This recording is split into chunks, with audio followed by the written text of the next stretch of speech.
أعوذ بالله من الشيطان الرجيم بسم الله الرحمن الرحيم دی سورة فاتحة پرونی سبق اغا داو چی سورة فاتحة ولی مقدمه ذکر شو سره دی په ترتیب نزولی کی پینزم سورت ده او وروسته دی سورة مدثر نه وروسته نازل شوی نو په ترتیب عثماني کې د اول مقدم شو او د تقدیم لپاره نکات او وجوهات ذکر شو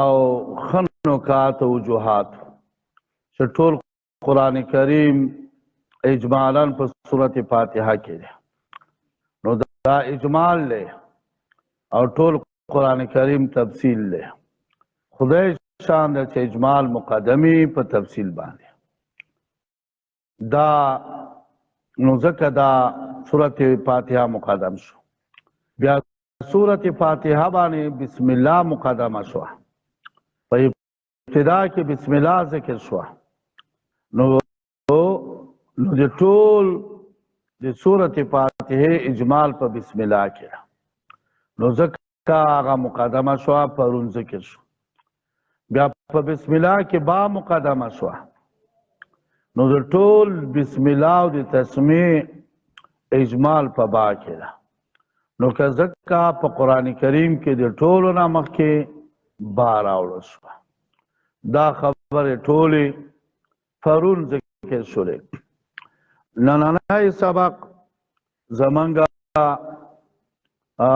تقریبا د سورۃ فاتحه فضائل همدارنګه ضمناً د سورۃ فاتحه اجمال چې دا د قرآن اجمال له بیا به ذکر کو همدارنګه د سورۃ فاتحه هغه خلاصه مدعا دا به ذکر کو او آخر کې بعد د سورۃ فاتحه ترجمه او تفسیر ذکر کړو دوستانو اولنې بحث هغه دا دی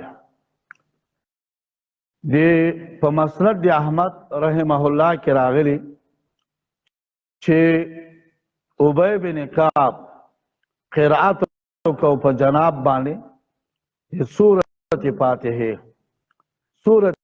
فاتحه په جناب باندې قرأت کړ ابی بن کعب رضی الله تعالی عنه جلیل القدر صحابی او د قرآن حامل او د قرآن حسن قرأت د درلودلو نو قرأت نه وروسته جناب او فرمایل والذي نفسي بيده قسم دې په هغه ذات باندې چې زما نفس د هغه په اختیار کې دی داسې صورت نه په تورات کې نازل شوی داسې صورت نه په انجیل کې نازل شوی داسې صورت نه په زبور کې نازل شوی داسې صورت نه په قرآن کې نازل شوی دی دا یو ممتاز صورت دی دا یو جلا صورت دی دې صورت سبع المثانی نوم دی سبع المثانی او دا اجمال له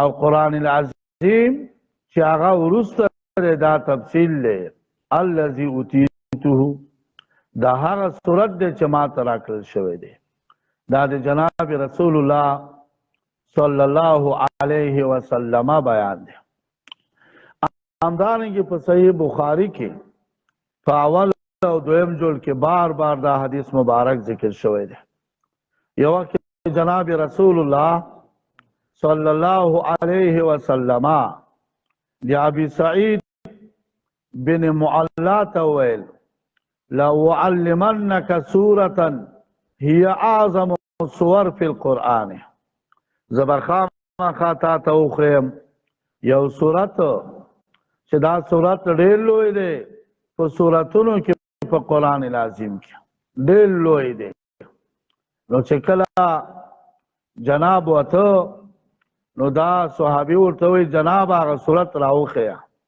نو ته ورته وخوده چې هغه سورت الحمد الحمدللہ رب العالمین. دا صورت دا او دا سبع المثانی دا او قرآن عظیم دے او ما ترا کړی شوی دی. لدی وجنا لدی صورت ډیر فضائل دی. لدی صورت دا فضیلت بس دی چې نور صورتونه په قرآن کې مکرر نه ذکر کیږي او د په مانځه کې لدن خلاصه اس کله نسته. خامخا به د نورو صورتونو په ضم د سورت فاتحې لوستل ضرور دی. دا زمونږ په نسبت باندې واجب دی او نور ائمه حتی ورته فرض وي چې خامخا به وي او زمونږ په نسبت باندې مطلق قرات واجب دی، هغه فرض دی. او دا سورت فاتحه هم واجب دی، ضم دی صورت هم واجب دی. و دا خبره ما کړی دی چې دا مطلق قرات دا جنس دی، فاتحه نه والا او ضم دی صورت بله نه والا. دا جنس کله په ضمن دی یو نوع کې موجودیږي او دا جنس کله په ضمن دی بله نوع کې موجودیږي. نو که څوک صورت فاتحه ولولي نو مطلق فرضیت ما ادا شو، واجب ما ادا شو. ضم دی صورت دا بیا بل واجب دی، واجب پاتې شو نو لمونځ ناقص شو. صورت بیا به سجده سهو کوي. که یو سړی ضم دی صورت ووایي او یو صورت بل صورت وایي فاتحه پرېږدي، دا مطلق قرات په ضمن دی ضم دی صورت کې ادا شو، فرضیت یې ادا شو. صورت فاتحه بالخصوص ویلو دا بیا واجب دی نو هغه سجده سهو به کوي. دا یو ځان ته دقاقت دی چې الله تعالی د احنافو په نصیب کړی دی. دا صورت تقریبا درې حصې دي. درې حصې دي. یوه حصه د الله ثنا او تعریف دی او بله حصه هغه د مسلمانانو لپاره مختصه دی او درېیمه حصه مشترک دی بین المؤمنین و بین الله تعالی. نو درې حصې دي. اوله حصه درې آیتونه چې الحمدلله دی، رب العالمین دی، الرحمن الرحیم دی، مالک یوم الدین دی. دا درې آیتونه دا مختص تعالی پورې او درې آیتونه وروستنی چې اهدنا تر آخره پورې دا مختص دي ته بنده پورې. او ایاک نعبدو و ایاک نستعین دا آیتونه مشترک دي په مابین دی الله او په مابین دی بندگانو کې. مشترک ولې دي؟ ځکه دلته عبادت راغلی. د عبادت مشترک دی په مابین دی الله او دی بنده کې. څنګه مشترک دی؟ دارنګ مشترک دی ځکه د عبادت دو شیئین دي. یو طرف هغه فعل د عبادت دی او بل طرف ته قبول د عبادت دی. فعل د عبادت دا فعل د عبادت دا صادر د عبادتونه او قبلول د عبادت دا د الله حصہ ده. نو مشترک شو. صدور به د عبادت د عبادتونه کیږي، قبلول د عبادت دا به د الله له طرف نه کیږي. نو ایاک نعبدو دا مشترک شو په مابین خالق او د مخلوق کې. همدارنګه ایاک نستعین دا مشترک دی په مابین خالق او د مخلوق کې. ځکه دلته طلب د استعانت دی، طلب د فریاد دی او طلب د استعانت دی. د باندې پیږي دا له طرفه د چا دی؟ د الله د بنده له طرف نه دی.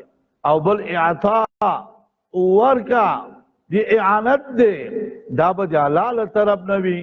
طلب د بندگانو له طرف نه، ورکه د اعانت او د استعانت دا دی الله له طرف نه. نو دې وجنا نو دا سورت فاتحه په دریو حصو تقسیم شو.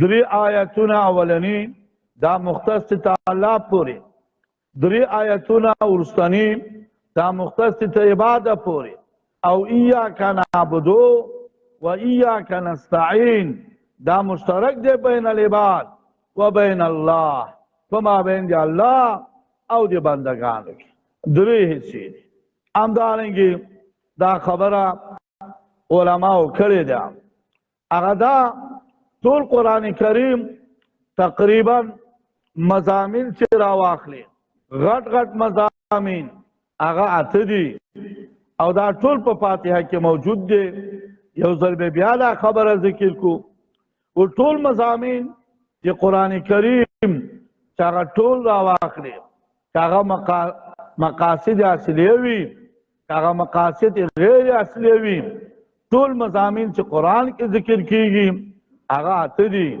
امر دے نہی دا وعد دے وعید دے قصص دی امثال دی ناسخ دے منسوخ دے دا اتا اقسام دی امر دے نہی دا وعد دے وعید دے قصص دی امثال دی ناسخ دا منسوخ دا دا اتا اقسام پا قرآن کی ذکر کی گی دے خدای شان دے دا اتوارا پا صورت فاتحہ کے موجود دی دا صورت فاتحہ مشتمل دے پاتو وارو بانے اوس الحمدللہ پا دیکی اشارہ دا امر تا چٹول محامد ثابت دی اللہ لرا نم پکار دے بندگانو محامد دا ثابت کیا اللہ لرا نو دیکی امر تا اشارہ وشوا او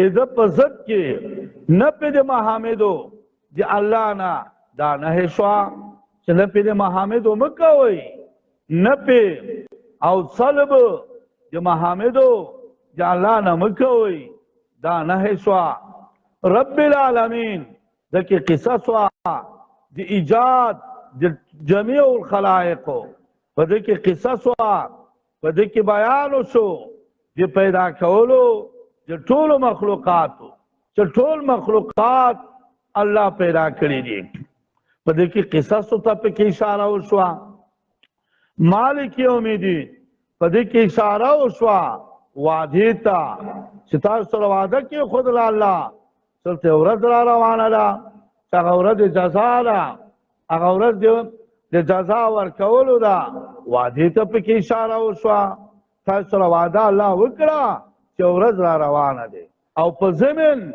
پا دی وعدہ کی وعید تا پکی اشارہ وشوا کہ خود کار دے کھڑے ہو نو خود جزا بدر کرشی کہ بد کار دے کھڑے ہو نو بد جزا بدر کرشی پا دی کی وعید وعدی دوارو تا پکی اشارہ وشوا او صراط المستقیم پا دی کی امثالو تا اشارہ وشوا یو مثال پیش کو کہ دین اسلام دی صراط المستقیم مثال لے دی دین اسلام دی صراط المستقیم مثال لے دی قرآن دی نیغ لار مثال لے سڑے چی پنیغ لار لار شی نو آغا حدب تا رسی گی یو سڑے چی کگو وگو لارو باندے لار شی آغا حدب تا نرسی گی بسا اوقات کے پا کگو وگو لارو باندے خطا کی گی حدب نہ محرومی گی دیو مثال پیش کر نو پدکی مثال تا اشارہ وشوا انعمت علیہم پدکی اشارہ وشوا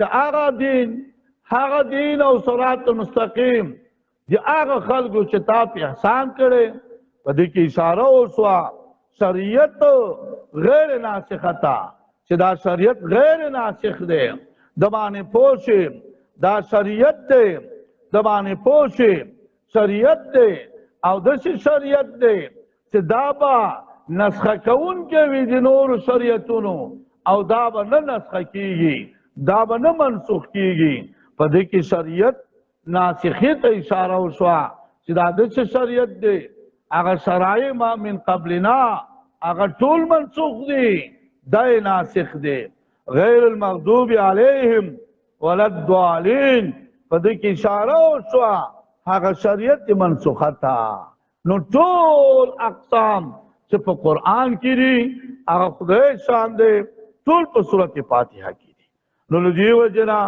صورت فاتحہ دا د کمالاتونه ډک صورت دی او د کمالاتونه او د هر قسم واقعاتونه ډک صورت دی دا صورت فاتحه عقیده جوړوي نظریه جوړوي څونه بد مرض وي وکرت الشفقه مرض به خدای لرې کړي څونه بد مرض وي وکرت اوبه په شفقه هغه اوبه وڅښه الله به هغه لرې کړي نو دا سورت فاتحه کې دا الله تعالی غټ کمالات الله ایښي دي غټ کمالات دته سورت رقیه هم وایي هغه سورت رقیه هغه سورت چې په ده سره دمول کول کېږي دم راځي دا سورت فاتحه دا سورت دم دی هغه اوږده قصه دی امام ترمذي رحمه الله رحمتا واسعة علیه هغه بیان کړی دی یو وخت کې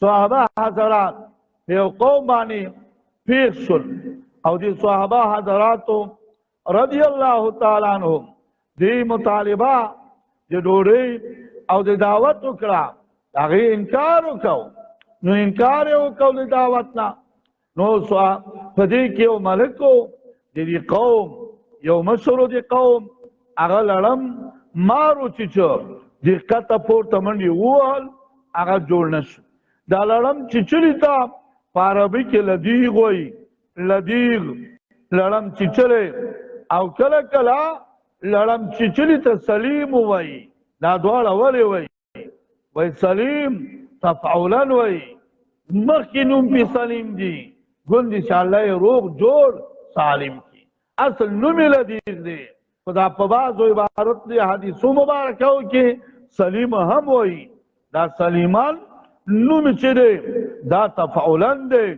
او لدیغ اصل وزبان نوم دی نو دې منډې را منډې ووهل سړی جوړ نه دی سړی چیغې وهي دردونه دي نو چا وویلې دا کم کسان چې دلته راغلي وو موږ نه مطالبه دی ډوډۍ وکړه او موږ ډوډۍ ورنه کړه دوی موږ ته ډېر صالحان خلق ښکاري تاسې لاړ شئ چې په ده کې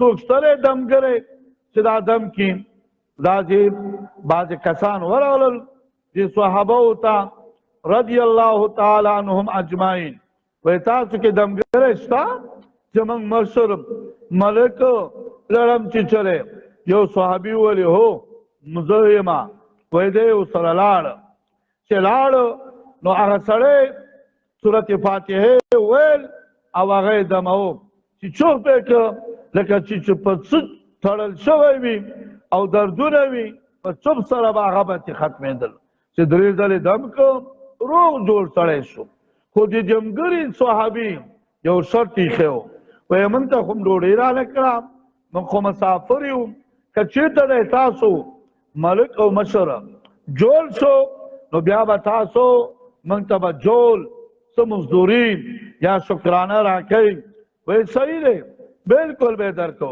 چې هغه یې چوپ کړه په صورت فاتحه باندې روغ جوړ شو هغه شرط یې ورته ومنه یو قسم رما یو څو پسونه دی یې ورته ورکړل او مخکې یې واچول چې لاړل صحابه ته ورسېدل صحابه بعضو یو بل ته وویل چې دا خو په قرآن باندې اجرت واخیستم دا به څنګه وي د خوراک به څنګه وي نو جناب نه به تپوس کوو سوال به کوو بیا به دا خورو جناب ته ورغلل جناب ورته وویل بلکل دا په قرآن باندې ستاسې اجر اجرت اخیسته دا بلکل جائز ده که څه د سره وي جماعت راکړي زه یې مخرم د دې په خاطر وویل چې د صحابو ښه خاطر جمع شي چې بلکل روا او مباح عمل دی نو دم دوره دا زمونږ اهل سنت والجماعت مسلک حنفي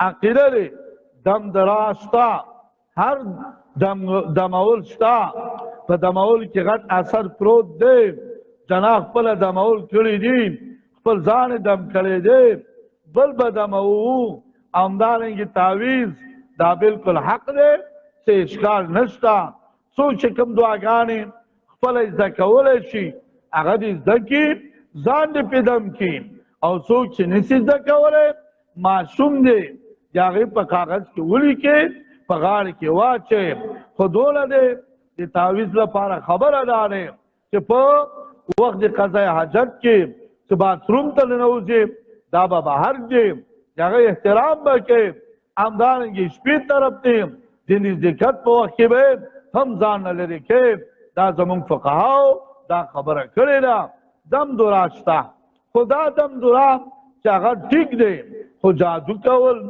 دا بالکل ناروا دی حرام دی او په جادو باندې پیسې اخیستل زده کول دا بالکل ناروا دی هو که څوک رد کې جادو کوي په چا جادو شوی دی یا هغه رد کې دا هم جائز دی څه خبره نشته دی خدا باز خلک شته دی چې دم دورا په شکل کې ګنکفان دي او شرطونه دي چې دا کومه دا کومه تعویذونه راوباسمه داسې کومه داسې کوم دا بغیر د ګنګرتوب نه بل څه نشته دی تعویذ څوک نشي راویستی دا چا د خولې صفایي او د الله چالاکي دی او نادانم زنانه ساده لهو زنانه د هغې دوکه کول دي بله څه پکې نشته دا مو شو نو سورت فاتحه دته سورت رقیه هم وایي اوس د سورت فاتحه آیتونه څو دي او آیتونه دي او د سورت فاتحه نومونه تقریبا علامه سیوطي رحمه الله 25 تر رسي خو موږ پرون 14 ذکر کړل اهم نمونه او مشهور نوم سورت فاتحه ده سورت فاتحه دا مکی ده که مدنی ده مکی ده قبل الهجرت نازل ده او په بعض روایتو کې راغله مکیم ده مدنیم ده دو ځل نازل شوی یو ځل په مکه کې او بل ځل په مدینه کې او په ترتیب عثماني کې حضرت عثمان بن عفان رضی الله تعالی عنہ په ترتیب کې اولنۍ صورت دی په ترتیب نزولی کې چې هغه اصل نزولی ترتیب دی پنځم صورت دی دنه مخکې څلور صورتونه نازل شوي او د ده نزولو سورت المدثر نه وروسته شوی دی او د دې صورت رکوعات یوه رکوع دی یوه رکوع دی او د دې صورت اسماء الحسنا د الله اسماء الحسنا هغه ذکر شوي دي یو الله دی بل رب دی بل رحمان دی بل رحیم دی دا اسماء حسنا د الله تعالی دلته ذکر شوي دي داوا د دې صورت هغه اثبات د حمد دی اثبات د محامدو دی الله لرا او داوا د دې صورت خو دا اثبات د حمد اثبات د محامدو دی الله لرا خلاصه د دې صورت هغه توحید دی توحید بیانول دي چې الله یو دی په ذات او په صفاتو کې هیڅ شک شبهه نشته راځئ دا خو ابتدایي خبره شوې بسم الله الرحمن الرحیم دا بای مقدمه کړه ځکه با په ټول قرآن خلاصه په با کې دی با لپاره استعانت دی استعانت حاصل کی هغه ذات باندې چې خالق دی با لپاره استعانت دی استعانت حاصل کی هغه ذات باندې چې هغه پالون کې د مخلوقات دی با لپاره استعانت دی استعانت حاصل کی هغه ذات باندې چې هغه خاوند د برکت دی استعانت حاصل کی هغه ذات باندې چې قیامت راوستون کېدا نو دا با د ټول قرآن خلاصه په با کې دا یا با لپاره د الصاق دی د پیوستواله دی الصقوا بالله اے بندگانو اے مومنانو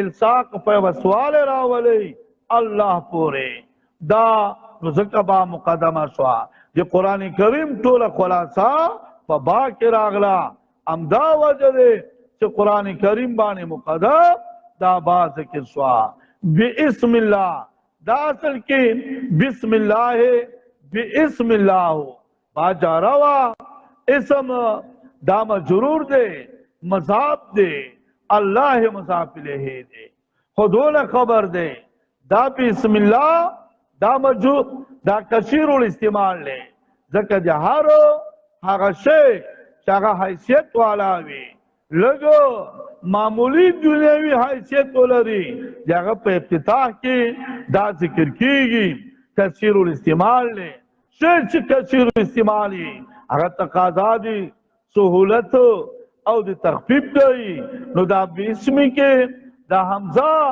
وصل چره دا حذف شوا بسم شوا خو په تلفظ کې حذف شوا په کتابت کې لیکل شوی و بیا کثیر استعمال له دا تقاضا د سہولت کوي کتابت نه وګرځولا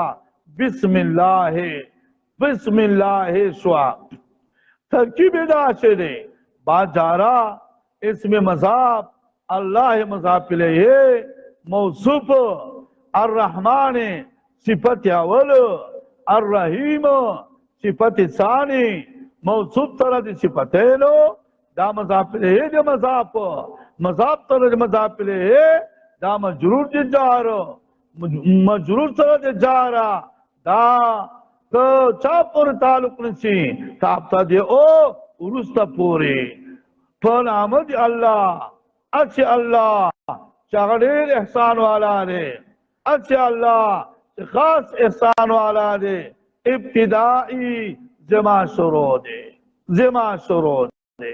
دا یو ترکیب دی تاسو پیږئ او یې مقدم باندې تعلق ورکا آپ تا دیو متبرکن بسم الله جو شروع کوم حال کون شروع زما جو تبرک اخستون گیم پنامد اللہ بانی یا ابتدیو مصاحبا بسم اللہ یا ابتدیو مستعینا بسم اللہ شروع کوم حال کون جما جو استعانت اخستون گیم پنوم دی اللہ تعالی بانے خدا جار مجرور معمول لے دا مقدم شو پا عامل بانے چا ابتدی او ورست شو یو شی ورست دوی کی مقدم کے یفید الحسر والتخصیصہ دا افادت حسر و تخصیص کی خاص پنامہ دی اللہ اچھے اللہ چا رحمان رحیم دے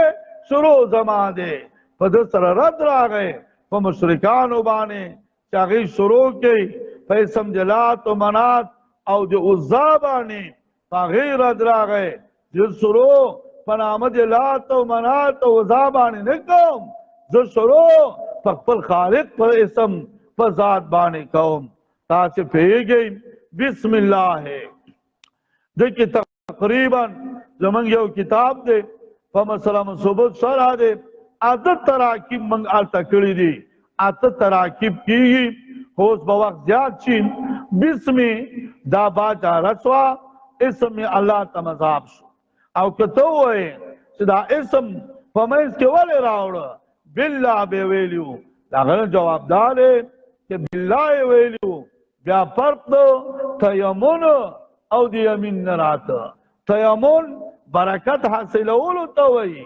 یمین قسم توئی بیا با پتہ نوا دا قسم دے او کچیتا دا برکت حاصلولی نو ذکر اسمی ہوئے لے اللہ مقدم کو ذکر آزاد دے رحمان رحیم دے ورستک ذکر صفتین دی ذات مقدمی پر صفتین ابانے پر اسم دی اللہ بانے دیر اختلافات دی اے آدھا کلی دے جزی دے او مشتق دے کہ غیر مشتق دے آیا کہ مشتق دے مشتق منو ہوئے سرے علامہ قاضی بیضاوی رحمہ اللہ پورا تفصیلات کری دی سو گوئی چی کلی دے منحصر دے پپرد واحد کے سو گی عالم شخص دے عالم دے واجب الوجود دے مسترجمع جے ٹول صفات و کمالیوں دے سوک دا خبر کئی سوگی مشتق دے سوگی غیر مشتق دے سوگی سے مشتق دے جے چانا مشتق دے علیہا یالی ہو جے تالہا یالی ہو تقریباً قاضی بیضاوی وہ مشتق من ہو برابر کری دی امامنا ابو حنیفه رحمه الله یو کتاب په سطو کې لیکلی دی، اوس نایاب دی، المقصود د کتاب د په صرف کې هغه وایي لفظ الله غیر مشتق دی، لکه ذات د الله تعالی دنه اشتقاق نه ده شوی، نه دنه څوک پیدا شوي، نه دی د چا نه پیدا شوی، لکه ذات غیر مشتق دی، دنه تولد نه ده شوی، لفظ هم داسې لفظ دی چې هغه د چا نه مشتق نه دی. دا د امامنا ابو حنیفه رحمه الله رحمتا واسعتا علیه د هغه مسلک دی، چا نه مشتق نه دی، علم دی، واجب الوجود دی او جمع کون کې دی د ټول صفاتو کمال یو. واجب الوجود څه مطلب؟ وجود ضرور دی، وجود ضرور دی، وجود د ذات له وجې راغلی، د غیر له وجې نه دی راغلی. زما او ستا وجود د غیر له وجې نه ده، د ده وجود د ذات له وجې نه ده، د ده دا ذات مقتضي د دې وجود دی، او زما ستا دا ذات مقتضي زما د وجود نه دی، او دا د غیر نه راغلی دی. تاسې پوهېږي نو ځکه ورته واجب الوجود وایي. خبره به کوو حمد په لغت کې څه ته وایي؟ حمد په لغت کې ستودان ته وایي. په اصطلاح کې وهو الوصف على الجميل على جميل اختیاري سواء كان بمقابلة نیابة او غیرها. برابر خبر دی چې په مقابله دی نعمت کې وی کني وي. حمد په لغت کې ستاینه تعریف ته وایي. په اصطلاح کې یو وصف دی په یو نیک کار باندې چې په اختیار د محمود کې وي، په مقابله د نعمت کې وي او کني وي. دا د هم تعریف دی. یو فعل دی او یو شکر دی. شکر چې دی فعل ينبئ، یو فعل دی چې خبرتیا ورکوي د تعظیم د منعم نه لکونه منعما. دا لغوي معنا دی شکر دی، او اصطلاحي معنا دی شکر ټول هغه شی چې الله تا ته درکړي په خپل خپل ځای کې استعمالول دته بیا شکر وایي.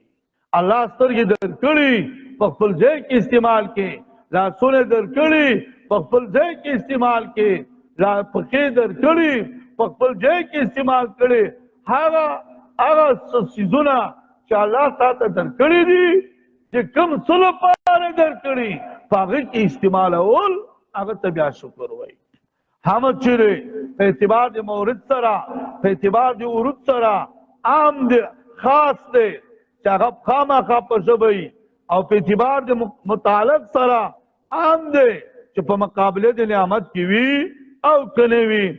او شکر چې دی په اعتبار د مورد سره دا عام دی چې هغه په ژبه وي، که په لاس وي، که په خو وي، که د چا د استاد چپړې دې برابر کړې په لاس باندې دام شکر دی، او که ثنا او صفت دی ویل دام شکر دی. د شکر مورد عام دی او متعلق خاص دی چې خامخا په مقابله د نعمت کې وي. تاسې پوهېږئ خبره باندې دا مو شو. اوس د دې په منځ کې د حمد او د شکر په منځ کې نسبت د عموم خصوص من وجې دی. ماده د شکر ماده د اجتماعي دارې هغه احسانات صفات چې په ژبه وي په مقابله د نعمت کې وي دا حمد دی، شکر هم دی. یو اخص راخلا بل اخص مراخلا. هغه صنعت صفات چې په ژبه وي هغه په مقابله د نعمت کې وي که نه وي دا حمد دی، شکر نه دی. هر هغه صنعت صفات چې په مقابله د نعمت کې وي هغه په ژبه وي او که په نور اندامونو وي دا بیا شکر دی، حمد نه دی. نو د حمد او د شکر په منځ کې عموم خصوص من وجې دی. یو ماده د اجتماع او دو ماده د افتراق دا غواړي. او حمد او مدح، حمد او مدح په منځ کې نسبت د هغه عموم خصوص مطلق دی. حمد هغه ته وایي چې په اختیار د محمود کې وي، هغه صفت چې په اختیار د محمود کې وي. او په مدح کې عام دی چې هغه په اختیار د ممدوح کې وي که نه وي.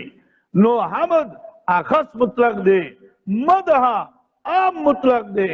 او د اخص طرف نه موجبه کلیه صادقیږي. هر حمد مدح ده او هر مدح حمد نه ده.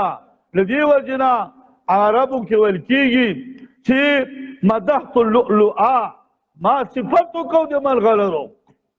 دا صفت کول په اختیار دي، په صفت کول د مرغلرو په دې خبره چې صفایت باندې مدحت اللؤلؤه على صفائها، ما صفت وکړو مدح وکولا د مرغلرو په صفایت باندې. نو دا صفایت په اختیار د ممدوح کې نه دی، په اعتبار هغه په اختیار د مرغلرو کې نه دی. دا مدح ده او حمد نه ده. ده چې ویلی چې مدحت اللؤلؤه على صفائها، خو ده چې نه چې ویلی حمدت اللؤلؤه على صفائها، ځکه حمد کې اختیار شرط دی.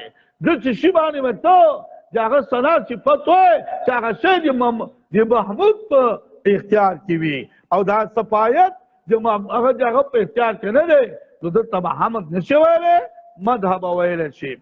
دا یوه مسله شوه.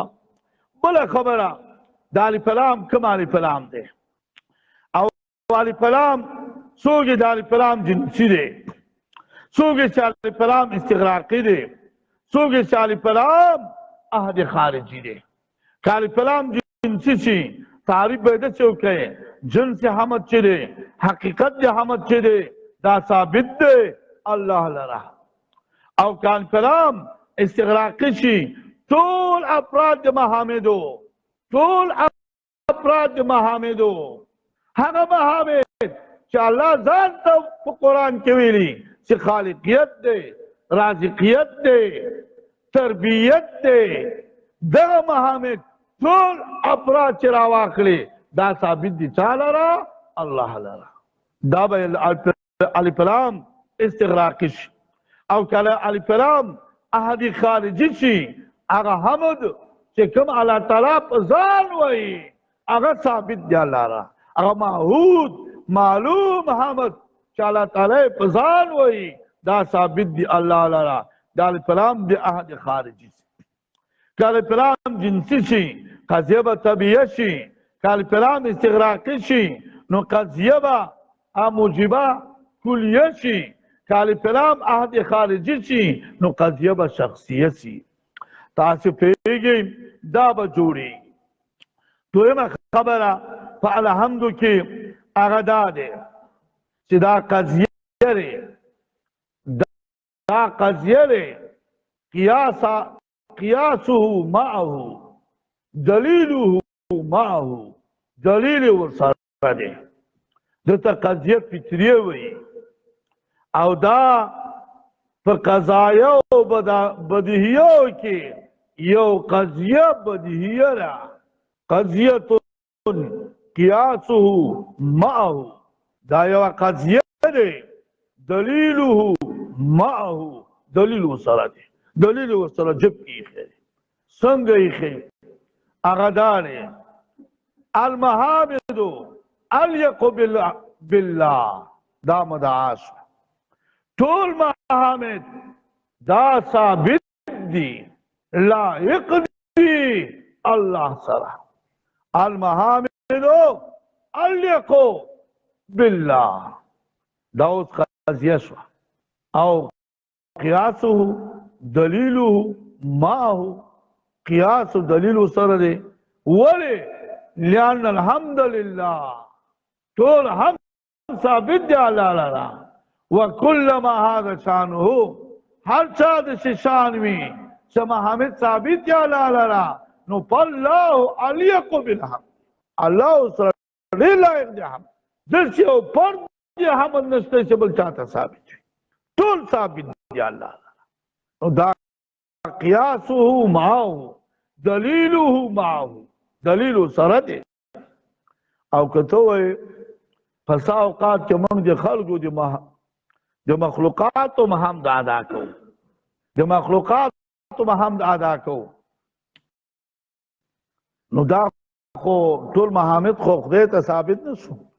پلانې سره داسې دی داسې دی داسې دی، دا مخلوقاتو حمد نه ادا کوو.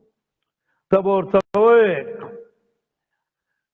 دی مخلوقات و حمد ادھر رج راجی اللہ تا سچ دی مخلوق حمد ادا کئی دا مخلوق دا سچ ورکڑی چا ورکڑی اللہ ورکڑی جاگا کھڑو وڑا ٹول دی اللہ دی دا ټول الله دی هغه دی مخلوق حمد بینه حمد دی الله دی هغه دی الله دی مخلوق لک خپل کول څه لري بنده لک کول څه خپل لري بنده د خپل ذات نه څه لري ان پان کې محتاج دی الله لاره څه څه سره دی دا دی غیر دی دا کتابونو لیکلي دي زمون صوفیا حضرات دا ترقیت چې دا ترقیه والا چې کوم اهل طریقت دی وی په وحدت الوجود قائل دي وحدت الوجود دا مطلب چې په دنیا کې د هیڅ وجود نشته بغیر د الله نه وای څه شي نه دا الله دی ځکه دا پیدا کړی الله نو الله دی دا دنیا کې څه شي نه دا څه کائنات په نظر کې راځي غرونه دي سمندرونه دي ونې دي نباتات دي جمادات دي دا بینه الله ځکه د موجود د پیدا کوونکی الله دی نو خلک وایي چې دا خو صوفیا حضرات خو نعوذ بالله شرک وکړه کله نوي خلک چې راغلي دا ناسنته خلک چې پکې عمیق نه وي ظاهر ته ګور دا خو مشرکان سو نعوذ بالله ذالک موږ یو شرک نه منو دي خورځخ زیات شرک پیدا کړ نه زموږ استادانو به دا په حقیقت کې توحید دی چې د بل چا وجود نه مني دا څه چې الله دا عین توحید دی دا حقیقت توحید دی دا محض توحید دی وی هغه داسې مثال لري دا استادانو به وایي وټ ډن او دا د سپرلي باران پې وشو دا ډن چې باران یا په قرآنی جوړي کې نه جوړي دا په قرآنی یو سات کې بیاغانې هغه لاندې ډنډي نو دا ټول اس نسته یوازې الله دی څو وخت دا چې په قرآنی حیثیت دی دلته په قرآنی ان قریب ختم شي ټول الله دی نو دا ټول کائنات ختم شي یوازې الله دی نو دا ټول الله دی رجع الله ته کېږي نو حقیقتا نو توحید هم دا نو دی مخلوق محامد دا ټول راجی دی چاہتا اللہ تا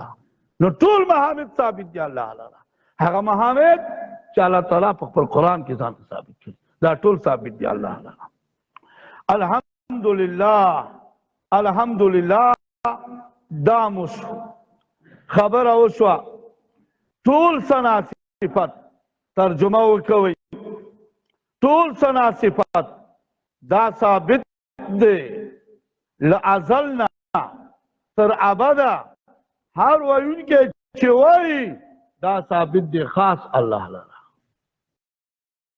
څلور معنا وکړه ټول ثنا صفت هر وایون کې چې وایي لازلنا تر ابدا دا ثابت دی خاص الله لره ټول ثنا صفت میں جال پلام جنسی نه وایي هر وایون کې چې وایي ځکه فاعل نه دی معلوم تعمیم می د نب ذکر د فاعل نه وایي فاعل نه دی معلوم حمد د زید ثابت دی څه نه دی ویلي حمد د بکر ثابت دی حمد د پلان ثابت دی د نب ذکر د فاعل نه ما تعمیم وکړو چې هر وایون کې چې وایي او بل خبره مې دا وکوله لازلنا تر ابده پورې ځکه الحمدلله مبتدا دی لله په اعتبار د متعلق سره خبر ده جمله اسمیه ده او دغه جمله اسمیه عدول کړي جمله پیلین اسمیه تا حاصل کې حمد الله او دې دا عدول لپاره استمرار شوی دی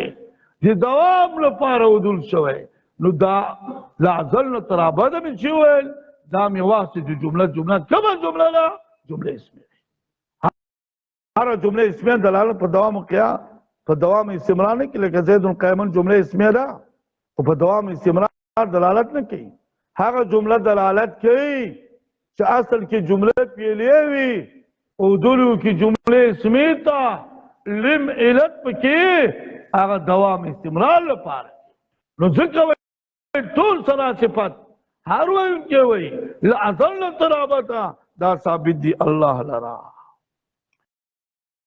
دا ثابت دی الله لرا اوس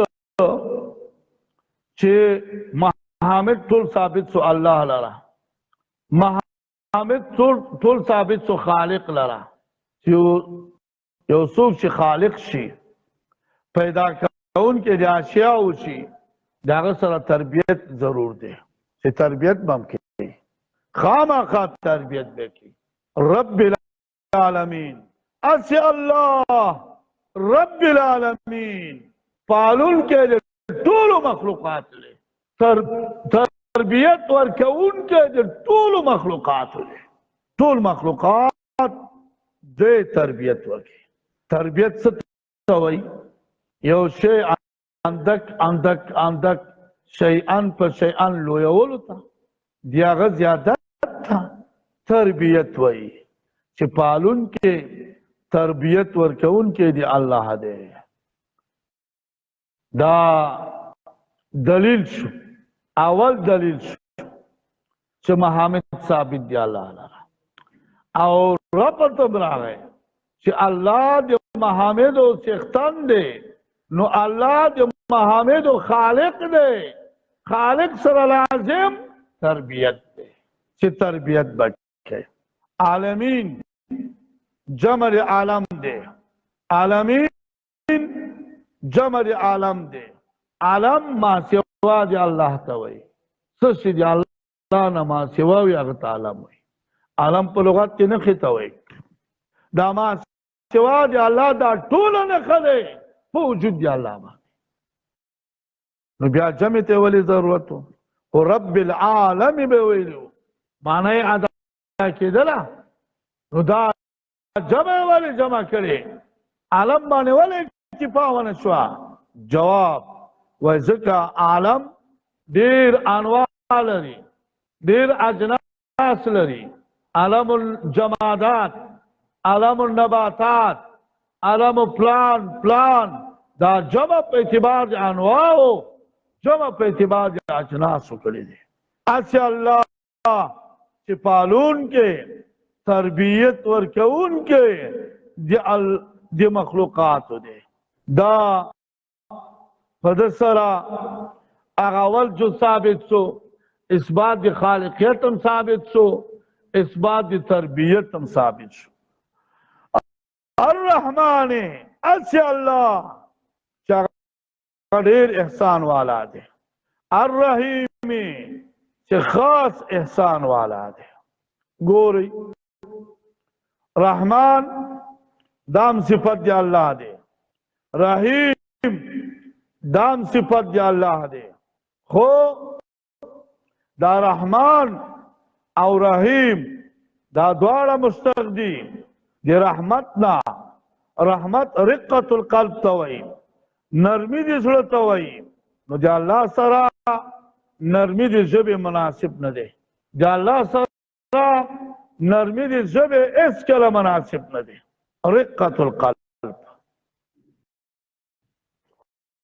خبره خو نه خاصه ښه رحمان او رحیم دا دواړه صفتین دي او دا دواړه مشتق دي رقت القلب او رقت القلب اغا نرمی دی زړه ته وایي الله زړه نه لري جسد او بدن نه لري نو نرمی به لکه شي نو دغه معنا مناسب دی الله سره نه دی ترجمه که پله معنا لغوي سره کوئ اسی الله چې عام نرم دله دی په مؤمنانو په کافرانو باندې په دنیا کې اسی الله خاص نرم دل دی په مؤمنانو باندې په آخرت کې دا معنا مناسب دی الله سره نه قاضي بیضاوی او قاعده ذکر کړي او دا قاعده تقریبا عامه قاعده دی عامه قاعده وای چې کوم صفت اطلاق په الله وشي او مناسب نه وي نو هغه نه معنا لازمه باخلي دا قانون دی چې کوم صفت چې په الله وشي هغه معنا مناسب دی الله سره نه وي دا معنا ملزومه به پریدي هغه معنا لازمه غایه اثر به اخلي. رقة القلب ملزوم دی، لازم سره احسان کول دی. چا پر چا باندې نرم شي نو غایه او اثر او نتیجه سره لازم معنا سره احسان کول سره دی. ورته معنا ملزوم پریدا چې رقة القلب دی، هغه معنا لازم واخله چې احسان دی. نو بیا ترجمه شریفه داسې وکړه اسې الله چې احسان والا دی په دنیا کې هم په کافر هم په مؤمن باندې، اسې الله چې خاص احسان والا دی په آخرت کې په مؤمن باندې. نو خبره جوړه شو. دا دی قاضي بیضاوي غټه قاعده او مهمه قاعده لګولې ده. ټول محامد ثابت سو خالق لره، چې محامد ثابت سو خالق لره د خالق د شان سره پکار داري چې تربیت د مخلوقات وکړي، او د تربیت د مخلوقات سره د تربیت د مخلوقات شان سره دا لازم دی چې روزي به په دنیا کې کافر او مؤمن ته ورکړي، او د دې چې ذات سره مناسب داري چې احسان به کوي په آخرت کې په مؤمنانو باندې. او دا چې ذات بیا خود چې ذات دی، معمولی ذات خو نه دی، دا متصرف دی، پادشاه دی، ورځ د جزا. داسې ذات خو بیا داسې پکار دی چې همدا متصرف دی ورځ د جزا شي، همدا پادشاه دی ورځ د جزا شي. په دې کې دوه قرات راغلي دي، یو مالک یوم الدین دی چې متصرف دی د ورځ د جزا، او بل قرات ملک یوم الدین دی چې پادشاه د ورځ د قیامت دی. په ډیرو مفسرینو حضراتو په ډیرو وجوهاتو نکاتو ملک یوم الدین ته ترجیح ورکوي په مالک یوم الدین، ځکه متصرف هر څوک کېدی شي د بعضو اشیاو، خو پادشاه د ورځ د قیامت دا خاصه د الله دی چې پادشاه وي د ورځ د جزا، چې چا نیک عمل کړي ښه جزا به وي، که بد عمل کړي بد جزا به وي. دا هغه حصه دی چې الله پورې خاصه وه، دا حصه خاصه الله پورې دی. ایاک نعبدو و ایاک نستعین، دا دو آیتونه مشترک دي. دا یو آیات مشترک دی بین الله و بین العباد. عبادت صادر به دی الله نه، قبول به صادر به دی بنده نه، قبول به الله. طلب د استعانت دا به کوي بنده او ورکوي به الله. نو دا یو آیات مشترک دی. دی یو آیات نه وروسته هغه درې آیتونه هغه بیا خاص دي چا پورې؟ الله پورې. نو دوه حصې درې حصو باندې تقسیم شو. حصه اوله هغه دی الله دی، منځ کې حصه یو آیات مشترک بین الله و بین العباد دی، او دا درې آیاتونه وروستني دا د چا دي؟ د بنده دي. دوستانو زمونږ یو کتاب دی، یو علم دی، علم معانی ورته وایي، خوندور علم دی، د قرآن خادم دی. علم معانی په صحیح معنا سره سړی ووایي، د قرآن د مزایاو، د قرآن د بلاغت او فصاحت، د قرآن د خوندونو نه به پوه شي چې په صحیح معنا. په صحیح معنا دا مطلب چې هلته په کتاب کې پوه شي او بهر یې راوباسي. زموږ علما په مدارسو کې داسې یو درس ووایي چې هلته په کتاب کې ورک درس ووایي، طالب ته بهر راونه باسي، طالب ته په لاس ورنه کړي چې هغه په بل ځای کې استعمال کړي. هغه ورک درس په مخه کتاب کې مغه ورک پاتې شي. علم معنی پر زبردست علم دی، یا علم اصول د فقه لپاره زبردست علم دی، علم صرف، علم نحو زبردست علم دی. په دې ځای کې زمونږ علم معنی وایي چې دلته التفات شوی. التفات څنګه شوی؟ تاسو ګوري الحمدلله نه نیولې ته مالک یوم الدین پورې اسماء ظاهره دي که نه دي، او علم معنی لیکلی دي ټول اسما ظاهره غائب دي. غائب دلته ټول الله غائب دی. الله لرا محامد ثابت دی. الله تربیت و فعلون کے لیے مخلوقات کی احسان والا دے. عام خاص احسان دے. فاچا و متصرف جورا دے جزا دے. دا ټول اسما ظاهره دي. او زمون کتابونو لیکلي چې اسما ظاهره ټول غائب دي. اوس یو ناڅاپه ایاک نعبد خبره خاص والا تعالی عبادت کو تعالی مدد غواړو. دا چې په منځ کې راغی مخکې غائب و اوس خبره خطاب ته راغله. نقل دی غائب نا خطاب ته وشوه. نقل دی غائب نا خطاب ته وشوه.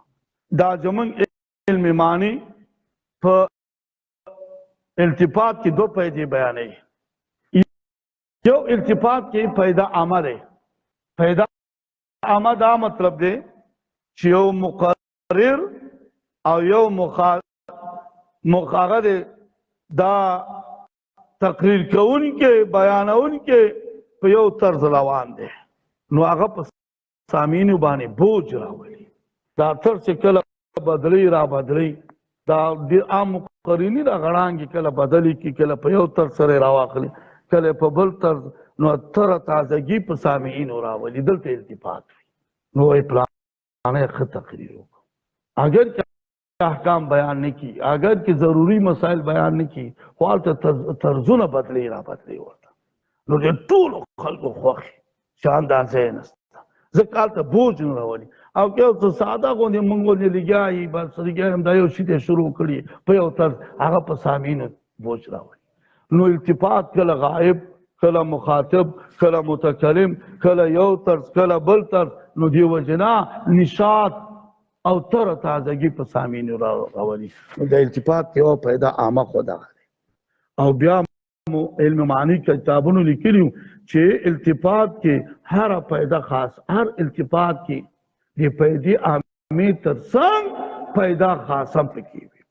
پیدا خاصم پکې دلته اوس دا التفات دی. مخکې مسائل درې آیتونه غایب وو دلته یو د مالا ته خطاب التفات خو راغی. طرز بدل شو.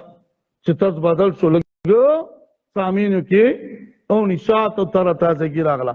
خو پیدا پکې خاصه څه شی دی. دې التفات پیدا خو عامت تر تازگی راوستل په سامعینو کې. پیدا خاصه په دې التفات کې څه دی. پیدا خاصه زموږ علم معنی بیان کړی دی. هغه داسې بیان کړی دی وایي څوک چې زړه قرآن وایي دی زړه یو خو دې موږ زړه دی غافله او بې پروا زړه دی. قرات دلته پکې نمبر ځای کې د زړه نه چې قرآن وایي شروع کړي چې دوی الحمدلله ټول ثنا صفت ټول محامد دا ثابت دی الله را. نو د پړ کې یو محرک راشي خو دا خو ناشنا اوچت ذات والا دی چې څه چې په دنیا کې محامد دي دا ټول ثابت دی الله. یو محرک پیدا شو د ذات سره یو قسم تعلق پیدا شو چې راوروسته رب العالمین چې تربیت او پالون کې د ټولو مخلوقاتو دی. د ټولو مخلوقاتو ته په ځمکې لاندې چنجي ته د هغه تربیت هم کوي. تیږې کې دننه چنجی پروت دی هغه تربیت هم کوي. داسې ذات نو دا محرک نورم تیز چې دا خو نه اوچت ذات دی. هسې ذات چې غټ احسان والا دی. کافر ته مې احسان رسېږي مسلمان ته مې احسان رسېږي. هسې ذات چې خاص احسان والا دی. هسې ذات چې پادشاه او متصرف دی ورځ جزا دی. یو ناڅاپه انقلاب راغی. داسې ذات خو غایب نه وي هغه حاضر و ناظري. نو وایاک نعبد و ایاک نستعین. دا محرک دی د دې ذات ته خو څه ضرورت دی چې اوس غایب یې وایي. دې ذات دا چېرې وشو. نو دې ذات ته خدا صیغې نه دي پکار چې د غیبوبت صیغې ورته وایي. راځه مخامخ دا ذات حاضر و ناظر دی. نو ځکه وایي ایاک نعبدو خاص د ستا عبادت کوو موږ او خاص ستانه مدد غواړو، مدد غواړو. اصل کې دا کتابونو کې لیکلي دي نعبدک دی، نعبدک من عبادت کوو د ستا اے ذاته، اے خالق ته غائب نه یې. داسې صفات والا ذات غائب نه وي، داسې صفات والا ذات حاضر و ناظر وي، مخامخ وي. نعبدک دلته لپاره د حصر و تخصیص او د اهتمام په خاطر باندې که مقدم که نعبدو شو، او که ضمیر متصل منصوب دی بغیر د عامل لیدو وجود متعذر دی، نو ضمیر متصل بدل که په منفصل ایاکا شو. ځکه یوازې ضمیر متصل هغه متعذر دی چې بغیر د عامل نه او ذکر شي، نو هغه متصل بدل که په منفصل ایاکا خاص تا لپاره نعبدو من عبادت کو، او ایاکا نستعین دا نستعین نستعینو کو، دلته کا په مقدم کو او دې ضمیر منصوب متصل په ضمیر منصوب منفصل بدل کو بنا به تعذر چې هغه متعذر و استعمال، نو ایاکا خاصتانا نستعینو من مدد غواړو. دا د التفات خاصه شو، یو خو طرز بدل شو، بل محرک دې نتیجې ته ورسېد، پړک یو تحریک کلنده دې نتیجې ته ورسېده چې داسې اوصاف و ذات والا خو غایب نه وي، داسې اوصاف و ذات والا مخاطب وي، هغه حاضر و ناظر وي. د دې وجې نه رئیس المفسرین عبدالله بن عباس رضی الله تعالی عنہ هغه فرمای نخصک بالعباده، اے الله بل خاص کو تا په عبادت باندې، ونخصک بالاستعانه من تا خاص کو په استعانت باندې، بل چاته عبادت هم نه کو چې بل چا نه مدد هم نه غواړو. دا عبادت څه ته وایي؟ عبادت غایت تضرع ته وایي، غایت تذلل ته وایي، ځان انتها عاجز کول، انتها ذلیل کول او ځان سپارل الله ته، دته عبادت وي. لکه قاضي بیضاوي وایي طریق معبد ځمکه مذلله او عاجزه، هر څوک پې ګرځي راګرځي. طریق مبتغل منصوب دی، معبد مذلله او عاجز نه کرے، څوک د منې د تلو راتلو نه منې کوي. نو عبادت تو غایت تضرع، عاجزي او ځان کمتر راوستل او خپل خالق اوچتول، دته عبادت وي. نستعین طلب دې منګه تانه د عبادت او د استعانت کوو، استعانت تانه غواړو. دا یو بیله مسله دی. بعض حضرات دلته مناظرین کړي و استعانت هغه غیر الله نه ټیک دی که نه دی، خو دا بعض خلک مناظرې له مساجرې جوړوي، بیا نو تضاد او عناد ته خبره لاړ شي، او بیا نو داسې مسله ترې جوړه شي چې بعض وخت کې حق نه هم سړی انکار وکړي. که په مافوق الاسباب کې وي، اسبابونه فوق استعانت دا د الله نه وي، لکه زوی ورکول، رزق ورکول، اوچتول، دا ما فوق الاسباب دي. یو ما تحت الاسباب دي، پیاله راکا، چاینک راکا، اوبه راوړه، پلان وکوه، دا په مابینځ کې دا جائز دی، دا بندگان بنده دی بندنم کولی شي. ما تحت الاسباب، ما فوق الاسباب دی اسبابونه غیر کومک، دا خاصه دی چاره الله دی، دا بل څوک نشي کولی. خبره دا دی د دې صورت که تاسو ته آیات شي، تعلیم المسأله نوم دی، تعلیم المسأله یو نوم یې په نومونو کې تعلیم المسأله، تلقین او خودنه د سوال کولو چې سوال کې دغه تعلیم تا ته په دې صورت کې خودل کی یعنی چانا څه غواړي درخواست کې عقلا دغه سړی صفت بکې چې ستا همیشه لپاره موږ سره احسان ستا داو ورسته بیا تخپل مساله او خپل مطالبه غواړي دلته الله تعالی د ځان صفت کوي او بیا ورسته وي اهدینا هغه مطلب وسراخي نو دا د تعلیم المساله په نومونو دې صورت یو نوم تعلیم المساله دی تعلیم تلقین زده کول د سوال د مطالبه نو دی وجنا بعضی علما دلته مقدر راو باسي قولوا الحمد لله رب العالمين قولوا الرحمن الرحيم قولوا مالك يوم الدين قولوا إياك نعبد وإياك نستعين قولوا اهدنا تاسي دسي وي تقولوا سلام مقدر راو باسي كمخاطبين عام خلق وي دير وي او كمخاطب يوي قل اويت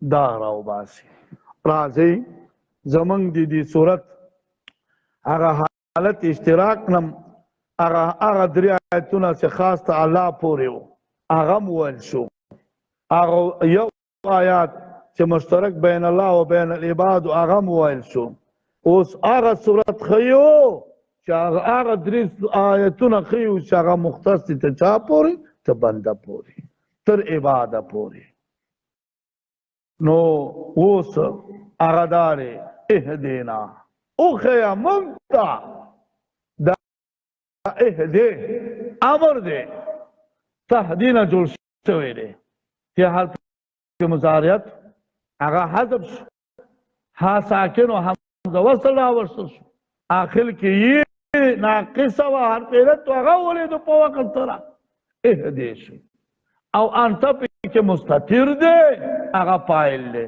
او نه متکلم مع الغیر دا مفعول به دی اهدینا اوخیا منتا اوخیا انت تو نه منتا صراط المستقیم هغه لار نیغه سیدا لار راوخیا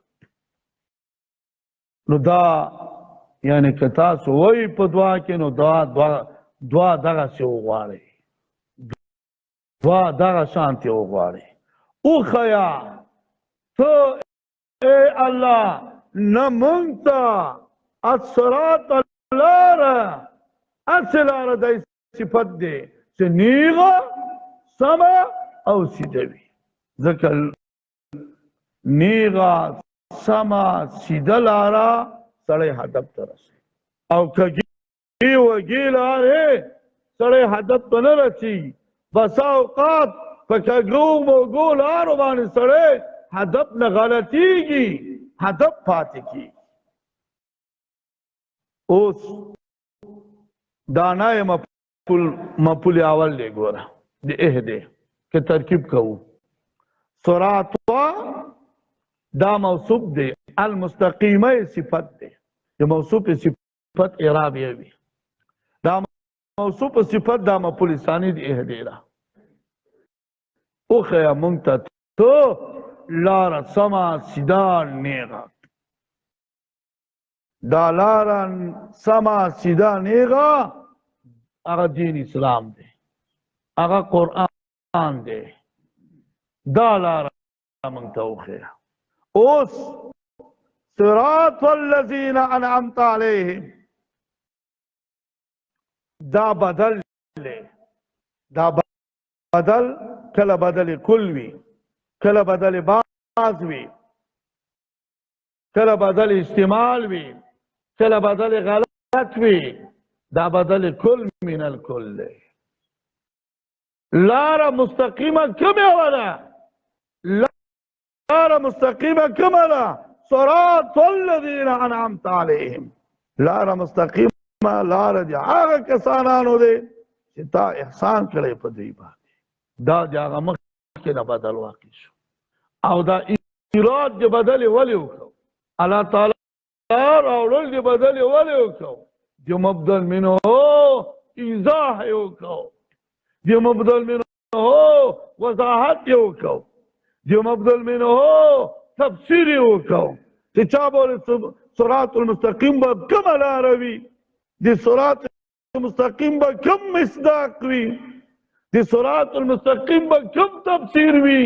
نو ده وایي دا لاره د هغه کسانانو دی انعمت علیهم چې تا احسان کړی په دوی باندې. اهل انعام د اهل انعام والا لاره دا نیغه لاره ده، اهل انعام والا لاره دا سیده لاره ده او دا مستقیمه لاره ده. اهل انعام والا لاره هغه په نور قرآن کې هغه الله ښودلی دی، هغه نبیین دي، صدیقین دي، شهدا دي، صالحین دي. دا اهل انعام والا دي، دا باندې انعام شوی، په دې باندې احسان شوی. د دې آیات کریمه تفسیر په بل ځای کې په قرآن کې راغلی دی. القرآن یفسر بعضه بعضا، د قرآن بعضی تفسیر بعضی کوي. نو اهل انعام څلور ډلې دي. انبیاء علیه الصلاة والسلام د اهل انعامونه دي، صدیقین د اهل انعامونه دي، او شهدا د اهل انعامونه دي، صالحین د اهل انعامونه دي. دا هغه ډله دی. دوستانو خبره به سره را جوړو. یوه خبره چې دلته کول پکار دي هغه دا دي چې دا عبادت ولې مقدم که په استعانت باندې یوه،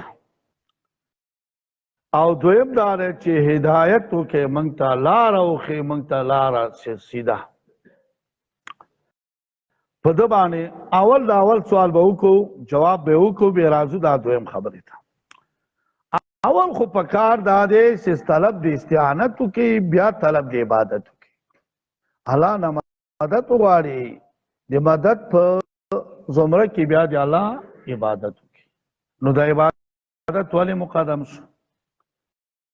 یو چا ضعیف جواب کړی دی چې دا واو لپاره ترتیب نه دی، چې هغه مقدم یو دا دی وروسته وي، خو صحیح جواب نه دی. صحیح جواب دا دی چې نعبدون مراد عبادت نه دی، دنه مراد توحید دی، او توحید راس د عبادت دی، منبع د عبادت دی. ترجمه دا سو خاص تا لرا، خاص تا یو ګڼو، یکتا ګڼو، چې تا یکتا ګڼو، خاص تا نه امداد هم غواړو. عبادت چې په معنا د توحید شو، بیا توحید خو د امداد نه مقدم دی. اول به موحد وي، الله به یکتا ګڼي، بیا به یوازې دنه استعانت طلب هم کوي. او که ته یوازې الله نه ګڼې، نور ورسره نعوذ بالله شرکا ګڼي، بیا خو له دنه په استعانت کې خاص نه شوې که نه، بیا خو د نورو نه استعانت غواړي. نو چې عبادت په معنا د توحید شو، بیا نو کوم سوال وارد نه شو. یوه خبره دا وه. دویمه خبره چې دلته موږ وایو چې وښیه موږ ته، دا خبره څوک کوي؟ مؤمنان کوي چې وښیه موږ ته. دا خبره مؤمنان کوي، او مؤمنان هم المهتدون، دوی هدایت یافته وي. بیا د هدایت مطالبه، بیا د هدایت طلب څه معنا لري؟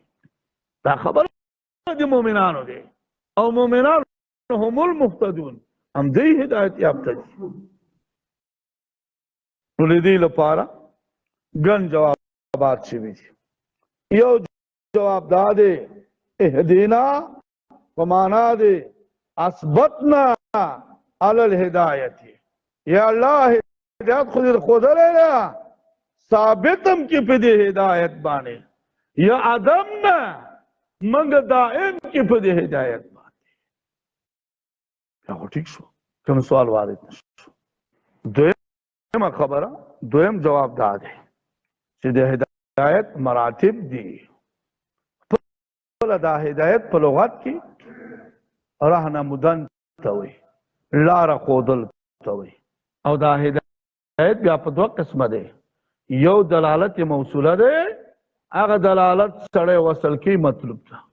یو اراعات الطریق دی، خودن د لارې ده، اخوا مطلوب ته وصل شو که مطلوب ته وصل نشو. دلته اراعات الطریق شته، یا الله دا بله مرتبه هم راکړي چې هدایت مطلوبه دی مطلوب ته، هدایت موصوله دی مطلوب ته، دا راکړي. اراعات الطریق هغه د وظایفو د انبیا علیه الصلاة والسلام دی، او دلالت موصوله دا د الله په وس او طاقت کې دی.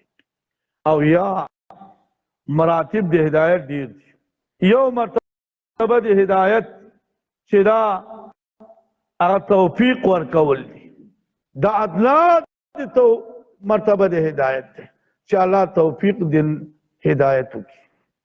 دویمه مرتبه د هدایت هغه نیغه لاره باندې بیا تګ دی، په نیغه لاره باندې. او دریمه مرتبه د هدایت چې په خپل هدایت باندې استقامت الله یې نصیب کړي.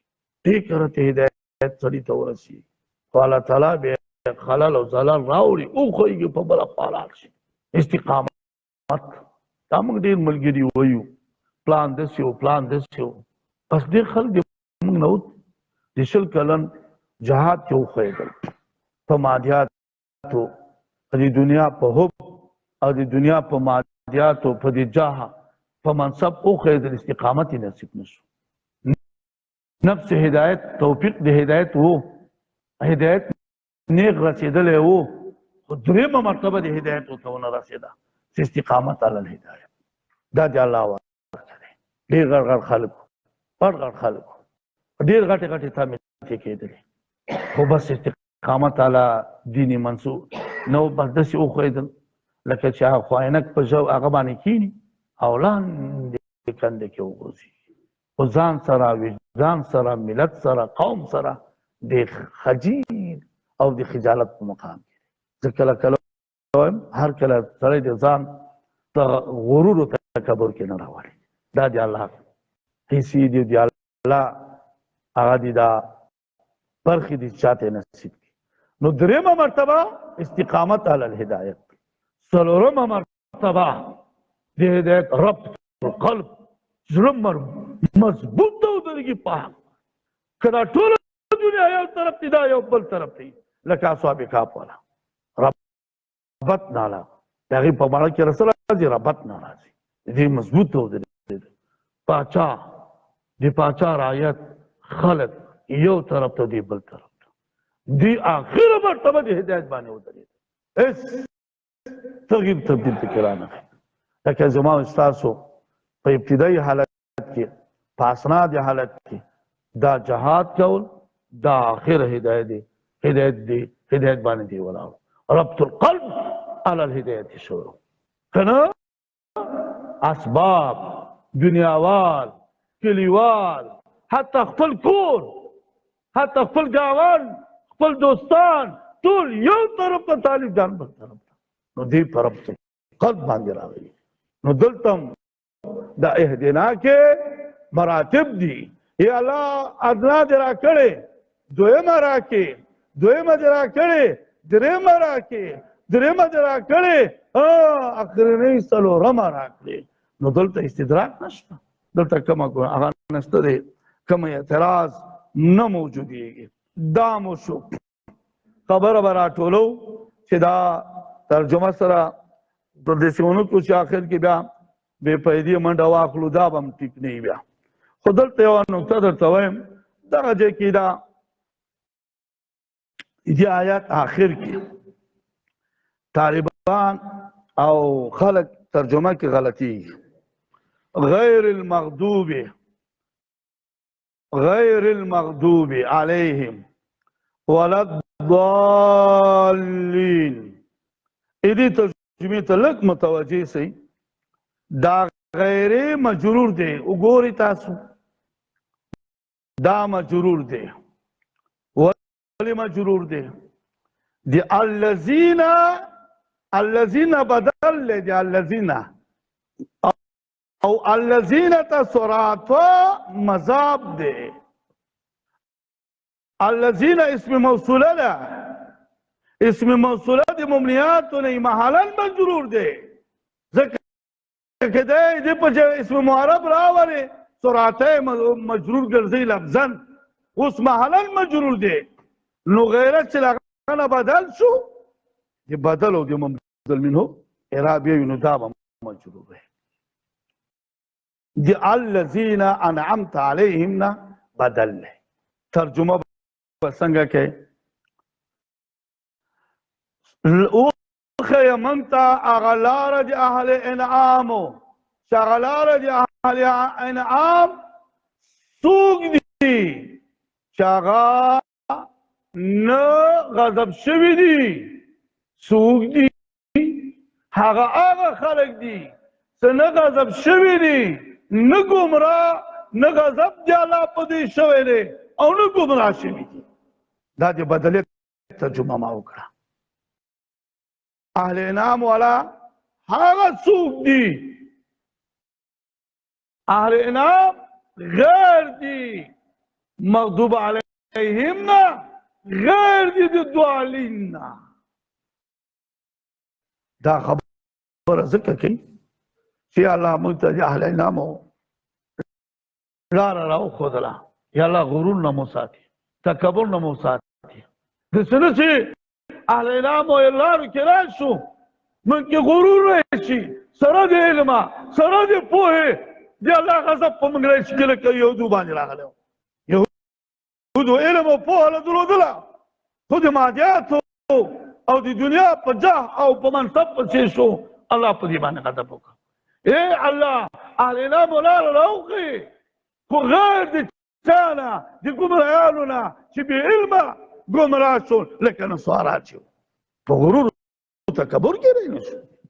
ځکه چې وخت کې سړی الله په احسان وکړي، الله غټ مقامات ورکړي، الله تعالی غټ منازل ورکړي، بیا سره د علم په بعض وخت کې سړی د الله غضب لاندې راشي، بغیر د علم هغه ګمراه شي، د الله تعالی غضب لاندې راشي.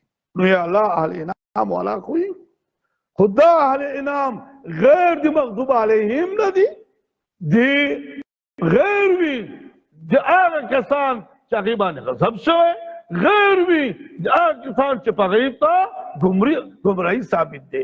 اول یهود دی، دویم نصارا دی.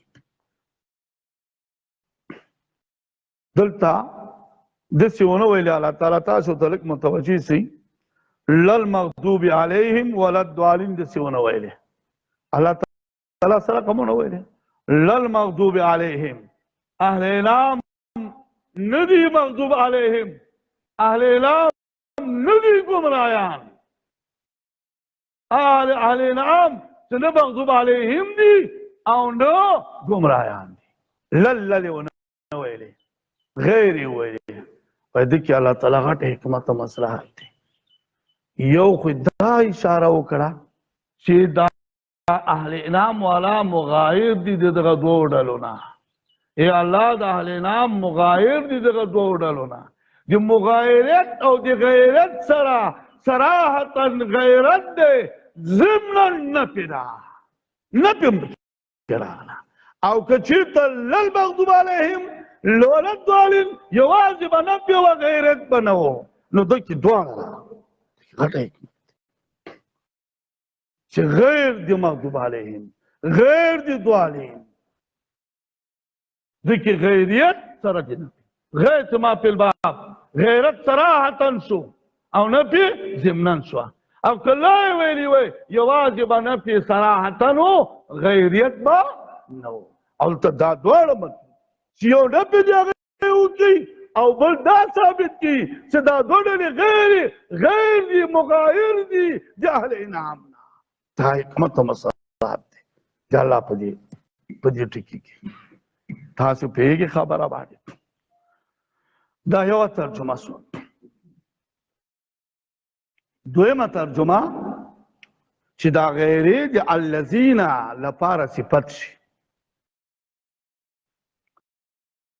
اهل انعام من تو خلاره د اهل انعام، اسې اهل انعام د موصوف صفت پښتو کې اسې راځي. اسې اهل انعام چې هغه غیر د مغضوب علیهم دي، هسې اهل انعام چې نه ضالین نه ګمراهیان دي. بیا به د الذي انعمت علیهم لپاره غیرې دا به صفت شي. خو دلته یو خبره شته دې کې استادان به ویلي چې الذین دا اسم موصول نانهمی هم وایي، دا اسم موصول او اسماء اشارات دته مبهمات هم وایي او دته معارف هم وایي، دته نکرې هم وایي او دته معرفې هم وایي. دا الذین موصول انعمت علیهم صفت موصول سره صفت دا معرفه ده، او یوازې موصول بلا صله له بیا نکره ده. اسم اشاره بغیر مشار الیه نه نکره ده، سره د مشار الیه معرفه ده. نو الذین انعمت علیهم خو معرفه دی، موصوف دی. غیره خو اگر کې مضاف دی مغضوب ته، او دا غیره په دون نه په ابهام کې دون نه وتلی چې په اضافت سره هم معرفه نه ګرځي. خدای شان دی دا غیره کلمه. نحویان وایي دا غیره توغلو ننوت دخول کړي په غټ ابهام سره چې په اضافت سره هم معرفه نه ګرځي. نو غیره سره د اضافت معرفه نه دی، نو موصوف معرفه شو او صفت نکره شو، او مطابقت د موصوف صفت لازم او شرط دی. دلته قرآن دی د دې لپاره موږ نه هغه جامع او جواب کوي. وایي که د غیرې لپاره ډېر ازداد وي، ډېر ازداد وي، نو له ډېر توغل نه په اضافت سره دا معرفه نه ګرځي. که ضد واحد وي بیا په اضافت سره معرفه ګرځي. غیر المغضوب علیهم ولا الضالین یو ضد اهل انعام والا دي، ضد واحد دی د دواړو اهل انعام دي. نو دلته دا په اضافت سره معرفه ګرځي. چې ازداد کثیره ولري بیا غیرو او مثلو دا دوه کاکاګان په اضافت سره معرفه نه ګرځي، او که ضد واحد ولري بیا په معرفه په اضافت سره معرفه ګرځي. دلته ضد واحد دی دا معرفه وګرځېده. تاسې پوه شوئ په دې خبره باندې؟ خبره وشوه. نو ترجمه شریفه داسې وکړه لاره د اهل انعامو اوښیه موږ ته صراط المستقیم، چې صراط المستقیم کومه لاره ده؟ لاره د اهل انعامو دی. هسې اهل انعام چې غیر د مغضوب علیهم نه دي، نه غضب پې شوی دی، هسې اهل انعام نه ګمراه شوي دي. دا د صفت ترجمه وشوه. دې ځای کې تاسو ته ډېر متوجه شي. او ولد ضالین کې د الله ته ضرورت نه وګوره. کتابونو مفسرینو حضراتو لیکلي ولا زائد دی. ولې زائد دی؟ دا واو عاطفه دی که نه دی؟ ولد ضالین عطف دی په مغضوب علیهم باندې که نه؟ مفاد د عطف څنګه راځي؟ دا معطوف په ځای د چا کې ده؟ معطوف په ځای د معطوف علیه کې ده، مفاد د عطف راځي. غیر الضالین بله معنی یې ورکړه. نو لا ته څه ضرورت؟ تاسې دا واو عاطفه ده. ضالین مغضوب علیهم معطوف علیه ده. ضالین معطوف دی. مفاد د عطف، خلاصه د عطف، پیدا د عطف چې حاصله قانون دا دی چې دا معطوف په ځای د چا کې ده؟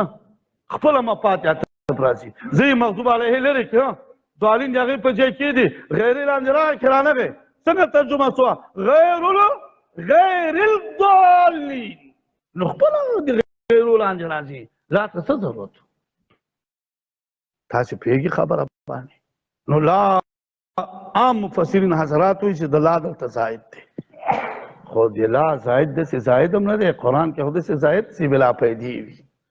داسې زائد شته سره د پیدې، هغه پیدا سره تاکید دی نه پیدا چې ضمناً غیره شته، د غیرې لپاره تاکید دی.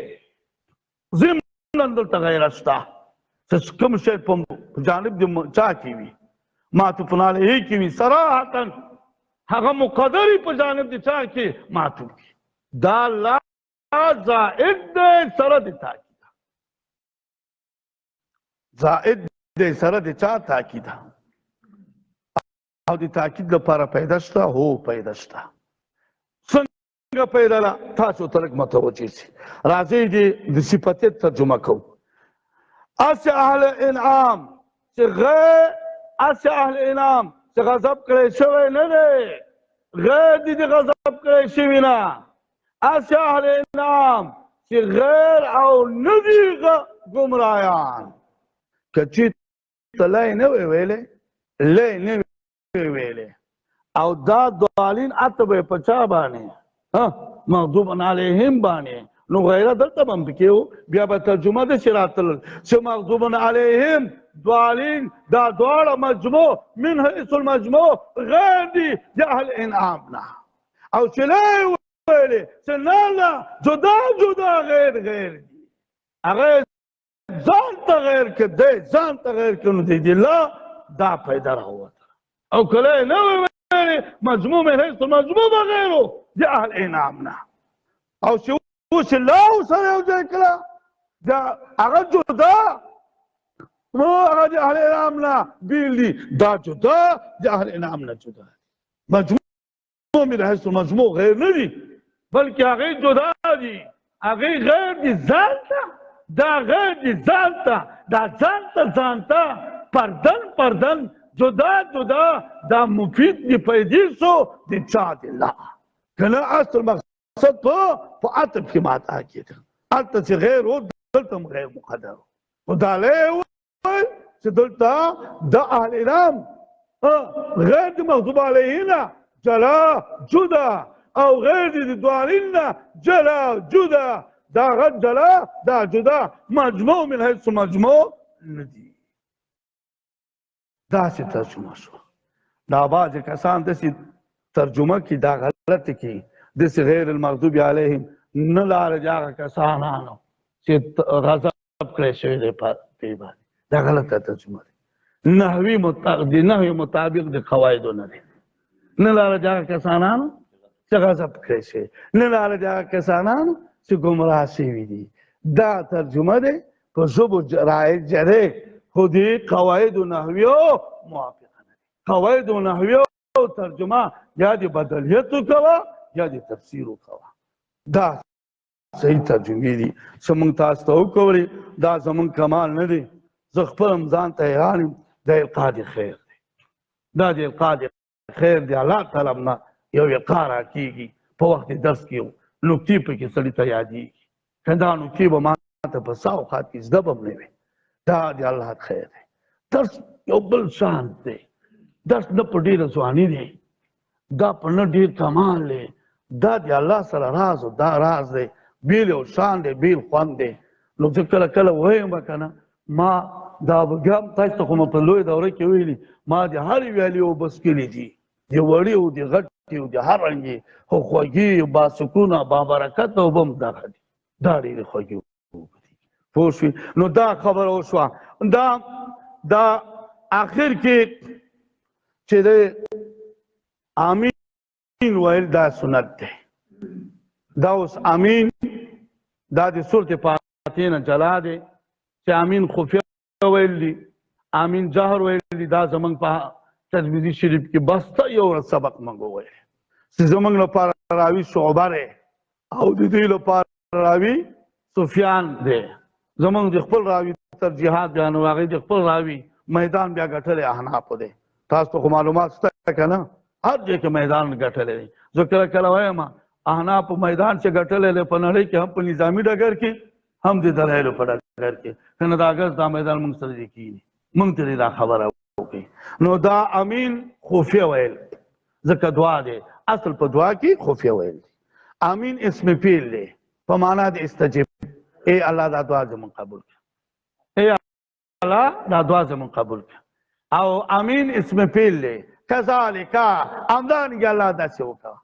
دکې تقریبا مفتی صاحب محمد فرید رحمت الله علیه رحمتا علیه واسعتا علیه لس مباحث ذکر کړي دي امین.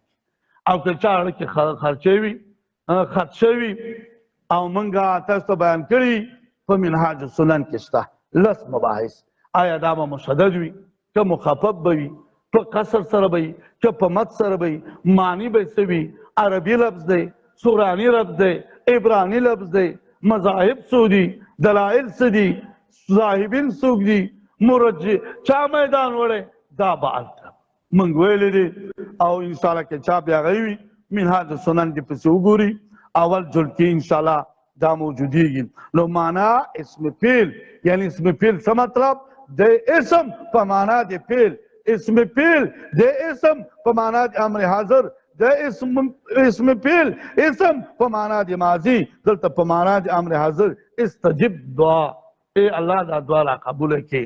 او دا دعا چې دی دا امین ویل د دعا لپاره مهر دی، لکه ټاپه سې ولګي، چېرته چې خط لګي ټاپه دې نه لګولې، مهر دې نه لګولې، هغه یې درسره نه مني. نو څه که ته دا دعاګانې وکړې لا ښه ته مهر پرې ونه لګوې، دعا نه قبلېږي. دا د خدای شان دی. د دعا اصول دا دي، لاس به پورته کوې اسمان ته، ځکه د مانځه قبله دا بیت الله دی، د دعا قبله اسمان دی. او ډېر سرای دي، د زړه نه به یې کوې، د غفلت نه به یې کوې، نه داسې نه وایي ستا خوښه وي. نو دا مطلب ته پې زور کوې چې ستا خوښه وي، دا خامخا به وایي دا قبله الله، بله لاره نشته، بله درګاه نشته، او بل ور نشته، بل دروازه نشته. او بل دا دی چې آخر کې به امین وایي. ابو داود شریف کې یو حدیث مبارک دی، آخر کې دا خبره کو، هغه یو سړي یو صحابي دی دعا وایي، او دعا باندې اخته دی، وایي وایي وایي وایي. نو جناب تېرېده، صحابي ته وایي دعا یې قبوله شو که کشکې اوس امین ووایي، کار شوی دی، بلکل کار شوی، کشکې که اوس امین ووایي. صحابي منډه کړه، زبرګې وایي زر که امین ووایي چې کار دې شوی دی، هغه امین وویلی. موږ ته دا افغانۍ کې څوک وي ورته دستي اوچتي سره راځو کومه خوا ځو چې امین نه یې واړئ، زموږ نه دا شان دی. هغه صحابه وایي زر زر صحابه کار دې وشو، جناب ویلی چې کار یې شوی دی، امین وویل چې کار یې بلکل ختم شي. نو امین د دعاګانو لپاره مهر او ټاپه دی.